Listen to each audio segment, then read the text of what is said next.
As lawmakers prepare for a new era in Washington, some will also be looking ahead to new campaign strategies. Senator-elect John Fetterman's big win, flipping Pennsylvania's seat from red to blue, was a crucial piece to helping Democrats maintain control of the Senate. And that win is being credited in part to Fetterman's informal style and unique social media strategy, energizing Democratic voters. Fetterman's campaign manager, Brenan McPhillips, joins me live now for more on this. Brenan, thanks so much for being here. Your team campaigned in a very non-traditional style, using social media and memes, even posting a cameo video with Jersey Shore star Snooki, kind of trolling Dr. Oz, who was running against Fetterman. What inspired these ideas and led you to go down this road? Well, it began with John. That's just who he is. He's a frequent Twitter user, has a fun Gen X sense of humor. And we have a really creative team that brainstorms ideas all the time and throws things at the wall to see what sticks.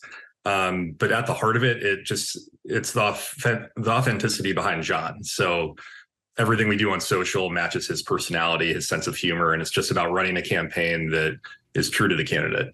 Now, former President Trump changed the campaign landscape with the way that he used Twitter during his presidential run. But the social media landscape is changing all the time. It's changing as we speak. So how do you try to keep up?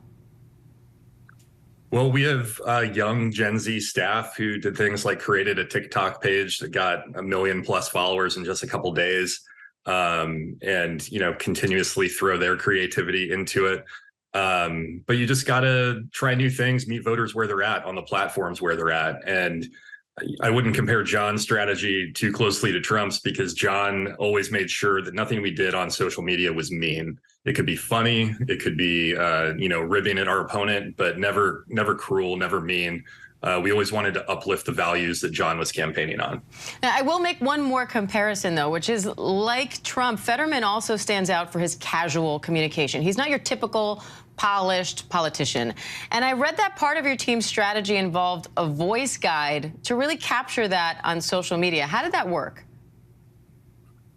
It's just being true to who John is. I think the difference between John and Trump is Trump wanted to be that polished politician. I think he looks at elite Washington circles with envy, whereas John Fetterman is just a normal guy from Western Pennsylvania.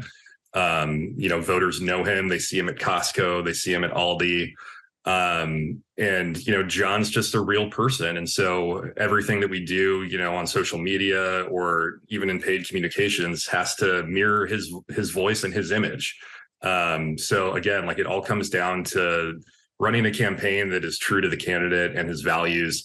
There's been a lot of talk about, how can other Democrats run like John, and they can't. They have to run like themselves, and that's really important to keep in mind. So what was it like when you learned that Fetterman had suffered a stroke, and how did your team then strategize around that once he decided he was well enough to keep going? Yeah, well, it was really tough for everyone. I've been close friends with John for years, and we all just wanted to make sure that he recovered well and could be healthy. But the doctors very early on said he'd make a full recovery, and he and his family were committed to continuing on the trail. And then it was more or less, operations as normal. Just let's run John's campaign. He was off the trail for a couple months, focusing on his recovery.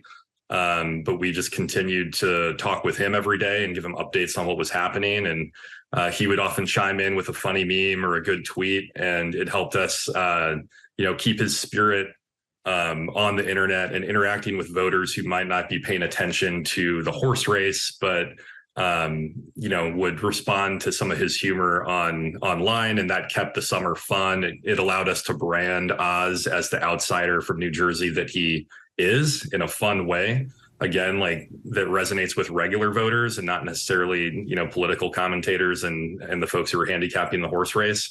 And it gave him the time to get back on the trail and, get out there in front of voters again, face to face.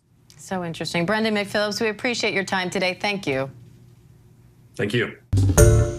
Hi, everyone. George Stephanopoulos here. Thanks for checking out the ABC News YouTube channel. If you'd like to get more videos, show highlights, and watch live event coverage, click on the right over here to subscribe to our channel. And don't forget to download the ABC News app for breaking news alerts. Thanks for watching.